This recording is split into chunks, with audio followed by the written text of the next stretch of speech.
Welcome back to Black News Tonight. As the first black woman vice president, Kamala Harris broke major milestones in American political history. But with 8 months in office, her approval ratings are among the worst of all time. A recent report by the Los Angeles Times revealed that even though she began with about a 7-point approval rating, currently Vice President Harris is a negative 4. Since the Do Not Come speech in Guatemala addressed to potential immigrants, her approval rating has been on a steady decline into the red. When compared to her predecessors, who were all white men, as of course you know, white men are undefeated as vice presidents before Kamala. With the exception of Mike Pence, her ratings are dramatically lower. 33 points less than Al Gore. 46 points lower than Dick Cheney, who shot someone in the face. When it comes to gender and race, while women approve of her 10% more than men, the major fault line is across race. Black people favor Kamala Harris almost at 80%, compared to white people who clock in at less than 40% favorability. And Latinos, they're in the middle. They are about 55% on the approval scale. So what does it all mean? Well, I have the best duo you could possibly get anywhere on cable news lined up for you right now to answer that question. Joining me right now is Dr. Christina Greer. She is Associate Professor of Political Science at Fordham University. And Briahna Joy Gray is the co-host of the Bad Faith podcast. She worked on the Sanders campaign, and she is brilliant as well. So I'm going to start with y'all, get this thing going. Christina, you recently wrote about Kamala Harris, warning her that she is in a trap, as you called it. You even likened her current situation to The Wiz. And you said you could hear, was it Michael Jackson singing, "You can't win, you can't break even, and you can't get out of the game." What is Kamala Harris's current assignment? What's the deal? Well, she's got everything on her plate, Mark, except for world peace. I mean, she's got vaccine hesitancy. She's got policing. She's got voting. She's got the border crisis. She's got overall immigration.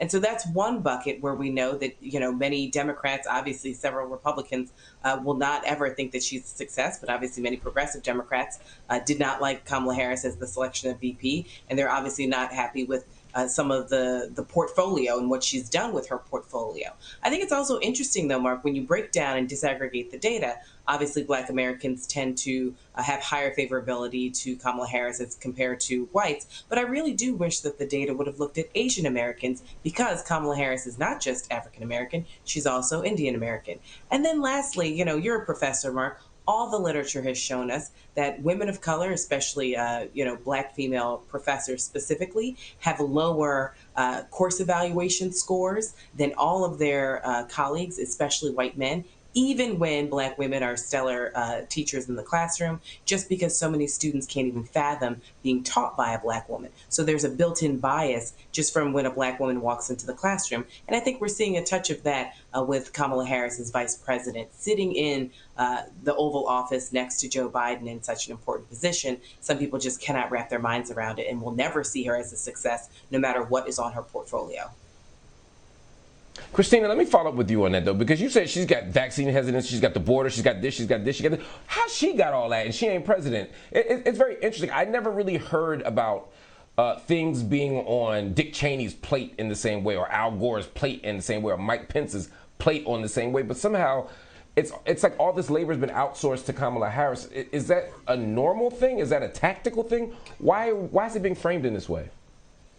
Right. Well, I take Dick Cheney off the table because Dick Cheney just took the plate, right? He's the one who dictated to George Bush what was happening. I think with Kamala Harris, by no means am I saying that she's not talented enough or smart enough to handle what is on her plate. But, I was essentially writing in the New York Times, give this woman an opportunity to have some wins. The policy positions that she's been given by Joe Biden, there is really no way that she can make any substantive inroads and have a successful portfolio by 2022 or 2024. These are calcified issues that Democrats and Republicans have been fighting over for decades. These are issues that Democrats have not been able to figure out amongst themselves, especially with the diverse tent that we have, the progressives, the moderates, the conservatives, and the people all the way in between. And so when we think about Joe Biden, obviously he's focused on fighting COVID-19. He's focused now, obviously, on international relations, much more specifically. But for me, it seems as though it's a give it to Mikey scenario where everything that we have not figured out in the past, 5 decades is now all of a sudden at Kamala Harris's feet. And we know for a fact that so many Americans are going to look at her as a failure because she hasn't been able to solve the ills that have plagued this country for generations. Briahna? Well, certainly it would be difficult to disentangle the reality of misogyny and racism from any critique of the first Black woman VP. I would agree that any Black woman in a prominent political position who is public facing is going to be under heightened scrutiny. I can say, as the national press secretary for the Bernie Sanders campaign, I was viciously attacked at several points during the campaign cycle. The editor of The Root had to step down from his position there and temporarily from MSNBC because of disparaging remarks that he made about me and campaign co-chair Senator Nina Turner. But I also think it's important to look at the broad trajectory of Kamala Harris's career here and see to what extent that she has to own some aspect of this based on her personal behavior.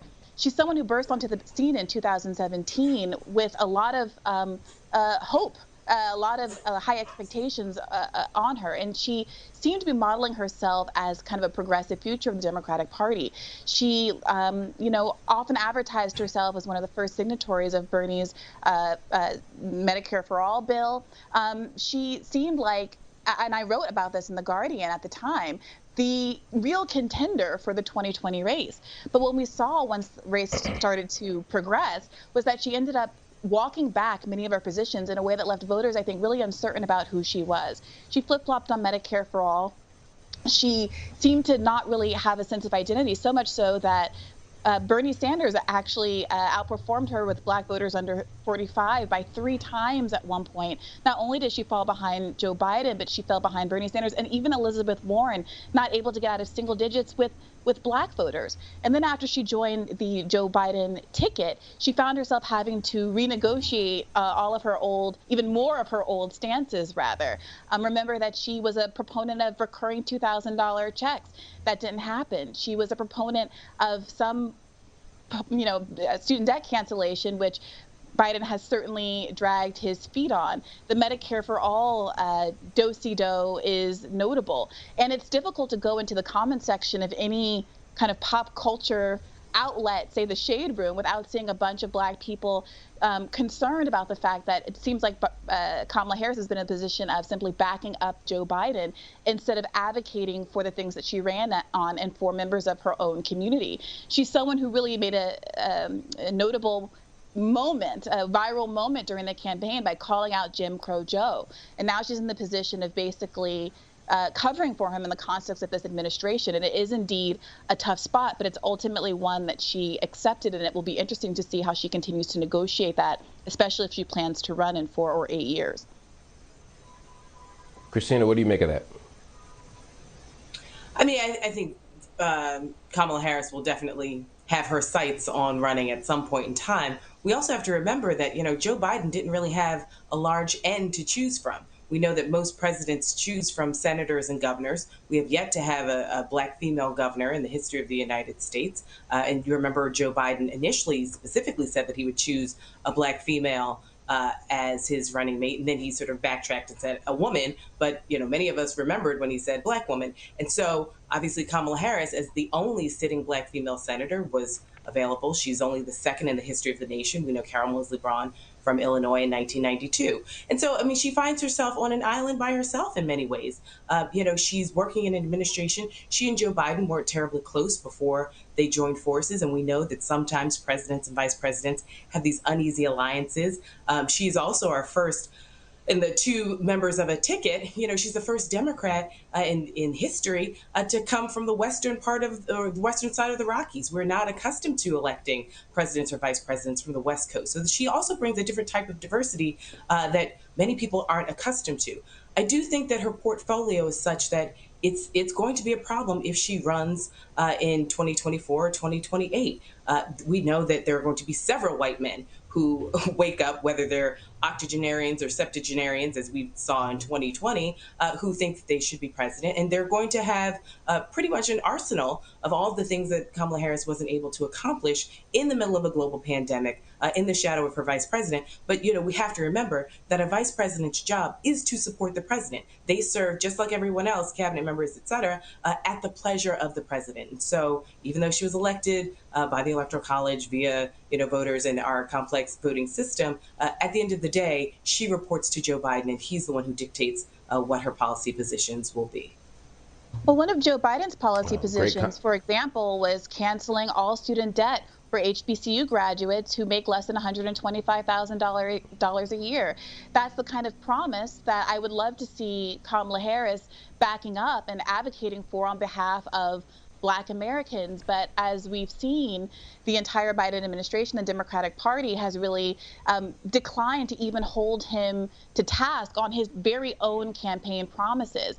And I don't doubt the public that has growing skepticism about the role of government and the role of an administration that kind of came out of the gate very willing to renege on said promises.